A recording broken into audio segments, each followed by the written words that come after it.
प्यारे बच्चों, आप सभी को नवरात्रि तथा विजयादशमी की हार्दिक शुभकामनाएं। और आप एक बार फिर आप सभी का हमारे YouTube चैनल पर हार्दिक स्वागत है। आज के इस वीडियो में हम लोग कक्षा 6 के पाठ 4 पास पड़ोस में होने वाले परिवर्तन, पास पड़ोस में होने वाले परिवर्तन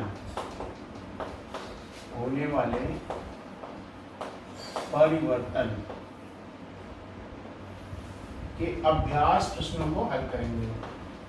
अभ्यास प्रश्न पिछले वीडियो में मैंने आपको पास पड़ोस में होने वाले परिवर्तन यानी चेंजेस के बारे में बताया था, और इस वीडियो का लिंक मैं डिस्क्रिप्शन में डाल दूंगा। पहले उस वीडियो को देखिएगा, इसके बाद अभ्यास प्रश्नों में जब आप करेंगे तो आसानी से हो जाएगा। ठीक है, तो चलिए शुरू करते हैं। अभ्यास प्रश्नों में सबसे पहला प्रश्न आपका है, सही विकल्प छांटकर अपनी अभ्यास पुस्तिका में लिखना है आपको। यानी पहला प्रश्न जो हमारा है वो बहुविकल्पीय है, बहुविकल्पीय प्रश्न, बहुविकल्पीय प्रश्न। ठीक है, जिसमें पहला प्रश्न क्या है, भौतिक परिवर्तनों में नंबर 1 पदार्थ के अणुओं में परिवर्तन होता है। पदार्थ के अणुओं में कोई परिवर्तन नहीं होता है, नया पदार्थ बन जाता है, और कोई पदार्थ नहीं बनता है। तो देखिए, भौतिक परिवर्तनों में पदार्थ के अणुओं में परिवर्तन होता है, बिल्कुल गलत है। भौतिक परिवर्तन में कोई परिवर्तन नहीं होता। पदार्थ के अणुओं में कोई परिवर्तन नहीं होता है, बिल्कुल सही है। तो इसका जो सही उत्तर होगा वो सेकंड होगा कि पदार्थ के अणुओं में कोई परिवर्तन नहीं होता है। पदार्थ के अणुओं में कोई परिवर्तन नहीं होता है। ठीक है, अब जरा सेकंड पे आते हैं। निम्नलिखित में से कौन सा प्रत्यावर्तित परिवर्तन है? प्रत्यावर्तित परिवर्तन, प्रत्यावर्तित परिवर्तन मतलब ऐसे परिवर्तन जो पुनः अपनी पूर्व अवस्था में वापस आ जाते हैं। तो देखिए, जैसे दूध का फट जाना, तो दूध फटने के बाद वापस नहीं आ सकता है। मोम का पिघलना, मोम को अगर पिघलाते हैं तो पिघलने के बाद वो फिर से जम के मोम में बदल जाता है। यानी यही एक ऐसा परिवर्तन है जो फिर से अपनी पूर्व अवस्था में आ जाता है। तीसरा है मोमबत्ती का जलना। जब मोमबत्ती को जलाया जाता है तो कुछ मोम पिघलती है और कुछ मोम गैस बनके निकल जाती है। सब्जी का पकाना, सब्जी का पकाना भी आपका प्रत्यावर्तित परिवर्तन नहीं हो सकता है। तो सही उत्तर क्या होगा? मोम का पिघलना। इसका भी द्वितीय आंसर सेकंड सही होगा, मोम का पिघलना। तो सेकंड पे टिक करेंगे। ठीक है, मोम का पिघलना। तो अपनी अपनी कॉपियों में सब लोग टिक कर लीजिए, मोम का पिघलना। ठीक है, तीसरा देखिए, गा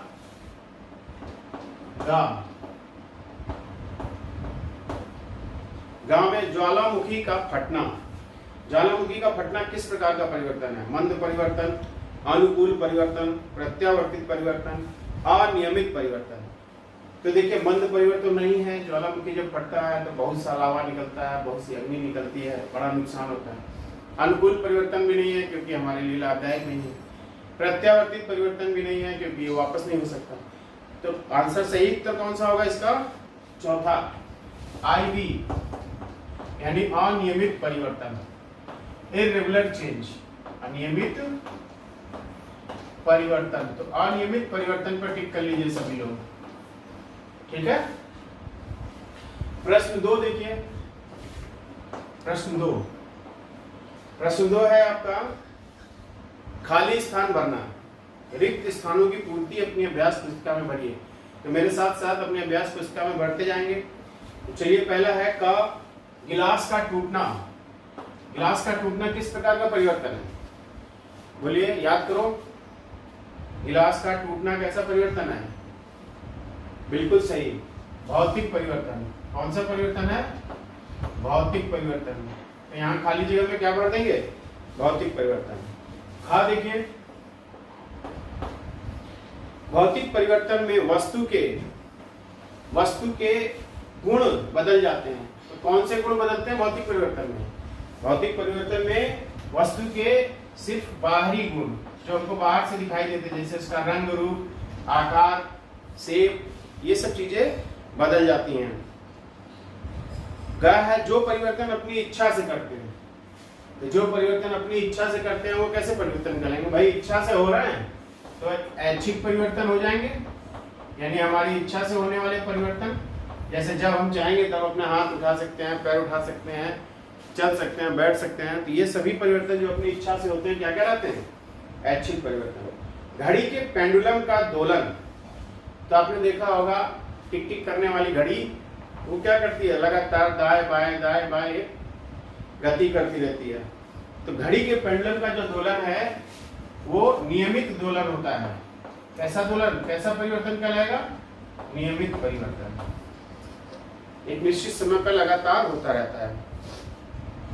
प्रश्न 3 देखिए, प्रश्न 3, ठीक है। प्रश्न 3 में क्या है? सही या गलत, ये नोट कर लिया सबने? ठीक है, ये नोट कर लिया। चलिए प्रश्न 3 यहां पे कर देते हैं। प्रश्न 3, सही है गलत का टिक लगाना है आपको। कौन सा कथन सही है और कौन सा कथन गलत है।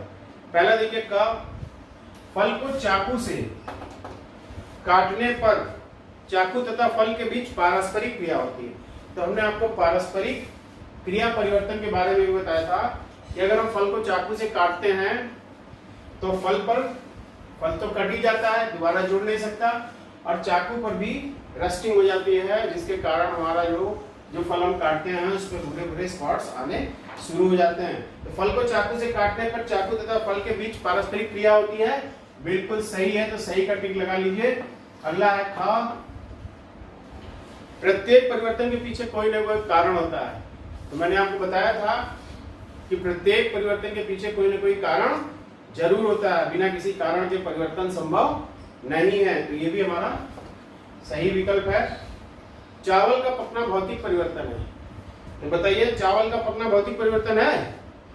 नहीं है, बिल्कुल नहीं है। तो क्या लिखेंगे? इसको क्रॉस का निशान लगा देंगे, यानी ये गलत है, भौतिक परिवर्तन नहीं है। एक बार चावल पक जाएगा तो पुनः पूर्व अवस्था में वापस नहीं आ सकता। प्रश्न 4 देखिए, निम्नलिखित प्रश्नों का उत्तर देना है आपको। निम्नलिखित प्रश्नों के उत्तर दीजिए। तो निम्नलिखित प्रश्नों के उत्तर में पहला प्रश्न आपका है, परिवर्तन कितने प्रकार के होते हैं? ये लिख लिया सबने? मिटा दे इसको। चलिए ठीक है, तो इसको मिटाना है। अच्छा, तुम नहीं लिख पाया तो फिर बगल से देख लो, बगल से देख लो उसको, और समझ तो गया हो ना, अपने मन से करो। प्रश्न 4 में का पहला प्रश्न है, परिवर्तन के प्रकार। परिवर्तन के प्रकार, तो मैंने आपको अपने वीडियो में बताया था सभी प्रकार के परिवर्तन कौन कौन से हैं। तो वीडियो को जरूर देखिए, और परिवर्तन कितने प्रकार के हैं, कैसे कैसे होते हैं, उसके बारे में भी हमने आपको बताया था। फिलहाल इसको थोड़ा सा दोहरा देते हैं। तो पहला है प्राकृतिक तथा कृत्रिम परिवर्तन। प्राकृतिक तथा कृत्रिम परिवर्तन, प्राकृतिक तथा कृत्रिम परिवर्तन। नंबर 2, परिवर्तन के प्रकार, नियमित तथा अनियमित, नियमित तथा अनियमित। ठीक है, किताब से देखकर भी आप लिख सकते हैं सारे परिवर्तन को देख के। भौतिक तथा रासायनिक परिवर्तन, भौतिक तथा रासायनिक परिवर्तन। परिवर्तन के वैसे तो कई प्रकार होते हैं, लेकिन आपकी किताब में 7-8 प्रकार दिए हुए हैं। भौतिक तथा रासायनिक परिवर्तन, प्रत्यावर्तित तथा अप्रत्यावर्तित परिवर्तन, प्रत्यावर्तित तथा अप्रत्यावर्तित वर्तित परिवर्तन, मंद तथा तीव्र परिवर्तन, मंद तथा तीव्र परिवर्तन। ठीक है। नंबर 6, ऐच्छिक तथा अनैच्छिक परिवर्तन, ऐच्छिक तथा अनैच्छिक परिवर्तन। ठीक है, नंबर 7 में उपयोगी तथा अनुकूल तथा प्रतिकूल। नंबर 7 में अनुकूल तथा प्रतिकूल परिवर्तन, अनुकूल तथा प्रतिकूल परिवर्तन। तो इस तरह से आप 7, 8, 9 परिवर्तन अपने किताब से देख के लिख सकते हैं। ठीक है, नियंत्रित तथा अनियंत्रित परिवर्तन, कंट्रोल्ड एंड अनकंट्रोल्ड, नियंत्रित तथा अनियंत्रित परिवर्तन, नियंत्रित तथा अनियंत्रित परिवर्तन। देखिए यहाँ 8 नंबर, नियंत्रित तथा अनियंत्रित। लिखते जाइए फटाफट, अनियंत्रित, नहीं तो किताब से देख के लिख लीजिएगा। नंबर 9 सरल तथा जटिल परिवर्तन, सरल तथा जटिल। इस तरह से आप परिवर्तन के प्रकार लिख सकते हैं। तो पहला प्रश्न हमारा था कि परिवर्तन कितने प्रकार के होते हैं। प्रश्न 2 देखिए, भौतिक तथा रासायनिक परिवर्तन में क्या अंतर होता है। भौतिक तथा रासायनिक परिवर्तन, बता दो इसको। ठीक है, चलिए, भौतिक तथा रासायनिक परिवर्तन में क्या अंतर होता है। भौतिक तथा रासायनिक परिवर्तन, तो देखिए भौतिक परिवर्तन, मैंने आपको बताया था कि भौतिक परिवर्तन में और रासायनिक परिवर्तन में क्या अंतर होता है। भौतिक परिवर्तन यानी ऐसे परिवर्तन जो किसी वस्तु के बाह्य भागों में होते हैं या बाह्य रूपों में होते हैं। जैसे भौतिक परिवर्तन में अगर किसी वस्तु की बाहरी संरचना, उसके आकार, उसके रूप, उसके गुण, रंग रूप गुण में परिवर्तन यानी बाह्य परिवर्तन, कुल मिला के हम क्या कह सकते हैं, बाह्य परिवर्तन। बाहर से जो परिवर्तन संभव होते हैं उसे हम भौतिक परिवर्तन कहते हैं। और इसमें क्या होता है, पदार्थ की रासायनिक संरचना में पदार्थ के रासायनिक गुण अर्थात उसका जो संगठन होता है वो बदल जाता है, यानी जिससे वो मिलके बना हुआ है उसका रूप ही बदल जाता है, उसके तत्व बदल जाते हैं, उसके बॉन्ड बदल जाते हैं। तो पदार्थ के रासायनिक गुण बदल जाते हैं, यानी इसकी जो भीतरी संरचना है वो बदल जाती है। नंबर 2, भौतिक परिवर्तन में क्या होता है। भौतिक परिवर्तन उत्क्रमणीय होते हैं। उत्क्रमणीय मीन्स रिवर्सिबल, यानी ये परिवर्तन होने के बाद पुनः अपनी पूर्व अवस्था में वापस आ सकते हैं। जबकि रासायनिक परिवर्तन ये अनुत्क्रमणीय या हम इसको कह सकते हैं नॉन रिवर्सिबल बताया है आपको, जो अपनी पूर्व अवस्था में वापस नहीं आ सकते। नंबर 3 देखिए, उत्क्रमणीय मतलब पूर्व अवस्था में वापस आ सकते हैं। तो ये परिवर्तन, भौतिक परिवर्तन जो होते हैं पुनः पूर्व अवस्था में वापस आ सकते हैं।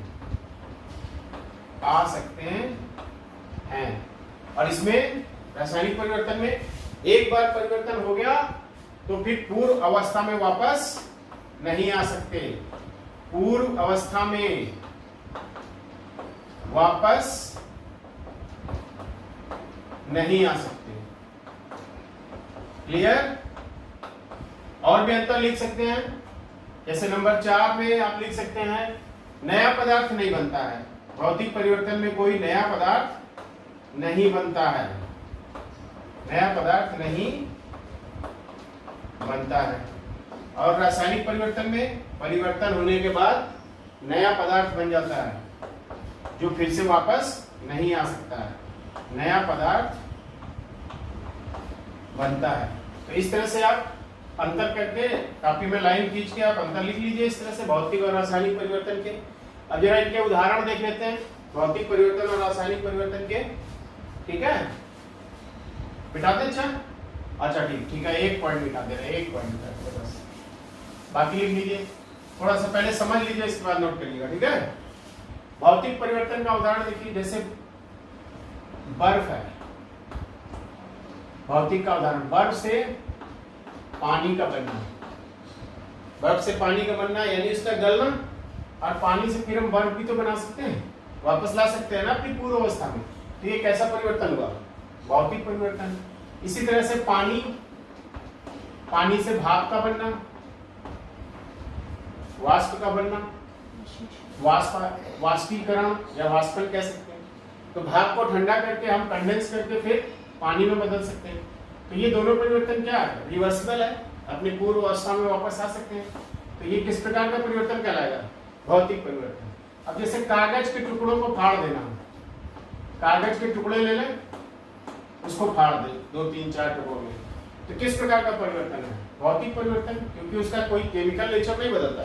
फाड़ दिया, फिर से चिपका लीजिए। गिलास का टूटना, अभी अभ्यास प्रश्न में आया भी था, गिलास का टूटना, तो टूटेगा तो टुकड़े हो जाएंगे, लेकिन उसका स्वभाव या उसका रासायनिक कंपोजिशन चेंज नहीं होता, कोई नई चीज नहीं बनती है। तो इस तरह के जो परिवर्तन होते हैं वो भौतिक परिवर्तन कहलाते हैं। ठीक है, जैसे कान पकड़ के खींचना, फिर छोड़ देना, फिर अपनी पुरानी अवस्था में रहता है। अब जरा रासायनिक परिवर्तन का उदाहरण देखिए, जैसे चावल का पकना। एक बार चावल को पका दिया तो फिर वो चावल वापस नहीं आ सकता। लोई से रोटी सेकना, लोई से रोटी बनाना, रोटी सेक देना, तो सेकने के बाद फिर वो वापस लोई में परिवर्तित नहीं हो सकता। दूध से दही बनना, दूध से दही बना लेना, तो दूध से दही बना लेंगे। आपको पता है दूध से दही कैसे बनता है? बोलो। हाँ, मिल्को स्लीपो all night morning time known as dahi. क्या कहते हैं उसको? दही। तो दूध से दही बना सकते हैं। कैसा परिवर्तन है? रासायनिक परिवर्तन है। खाना एक बार आपकी आहार नाल में चला गया, पच गया, तो फिर वापस उस रूप में नहीं आ सकता, यानी पाचन, श्वसन, एक्सक्रीशन, उत्सर्जन, ये सभी कैसे परिवर्तन है? रासायनिक परिवर्तन। क्लियर? तो भौतिक और रासायनिक परिवर्तन समझ में आ गया। अगला प्रश्न देखिए, ऊष्मा अवशोषित होने वाले दो परिवर्तन लिखिए। ऊष्मा अवशोषित होने वाले दो परिवर्तन। तो ये लिख लिया सबने? मिटा दें? मिटा दें? काजल हो गया तुम्हारा? अच्छा ठीक। चलो देखो अगला प्रश्न, तीसरा प्रश्न। तीसरा प्रश्न है हमारा ऊष्मा अवशोषित करने वाले दो परिवर्तन। तो देखिए ऊष्मा के आधार पर, ऊष्मा के आधार पर हम दो परिवर्तन लिख सकते हैं। नंबर एक तो ऊष्मा शोषी, ऊष्मा शोषी, जिसको अंग्रेजी में क्या कहते हैं? Endothermic, endothermic. और दूसरा है ऊष्मा क्षेपी, ऊष्मा क्षेपी यानी एक्सोथर्मिक, एक्सोथर्मिक। अब क्वेश्चन ये उठता है कि ऊष्मा शोषी और ऊष्मा क्षेपी में क्या अंतर है? ऊष्मा शोषी यानी ऐसे परिवर्तन जिसमें ऊष्मा का शोषण होता है, यानी ऊष्मा दी जाती है, ऊष्मा एब्जॉर्ब होती है, बिना ऊष्मा दिए वो परिवर्तन संभव नहीं है। और ऊष्मा क्षेपी में ऐसे परिवर्तन जिसमें ऊष्मा निकलती है, हीट निकलती है, यानी परिवर्तन के साथ साथ हीट भी निकलती है। तो क्वेश्चन में क्या पूछा है कि ऊष्मा शोषी परिवर्तन के दो उदाहरण। अब देखिए नंबर एक प्लेट में बर्फ ले लेते हैं, बर्फ का टुकड़ा। अब बर्फ के टुकड़े को हम अगर छोड़ देते हैं इस तरह से, तो ये धीरे धीरे किसमें बदल जाता है? ये किसमें बदल जाता है? लिक्विड में बदल जाता है, पानी H2O बदल जाता है ना।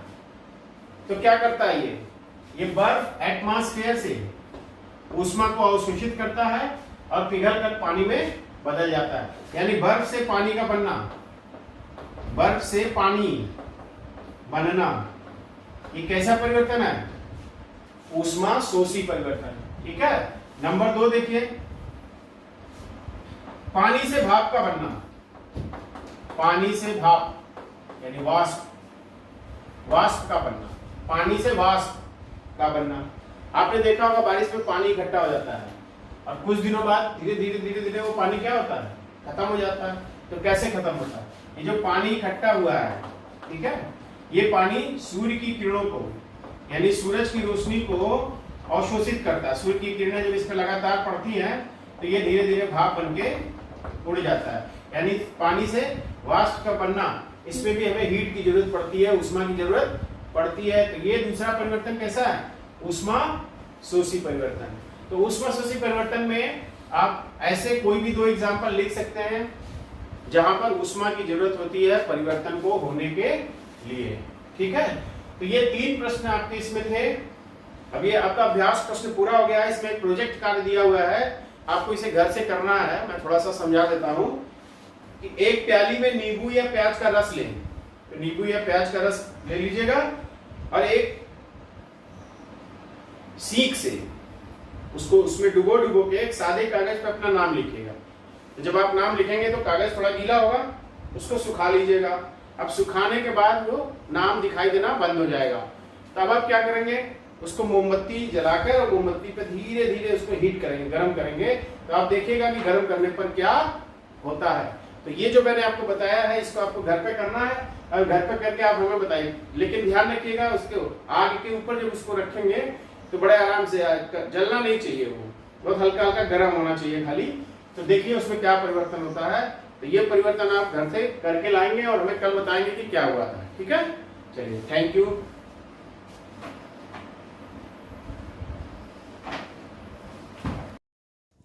यदि ये वीडियो आपको पसंद आया हो तो इसे लाइक, शेयर और सब्सक्राइब करना मत भूलिएगा। धन्यवाद।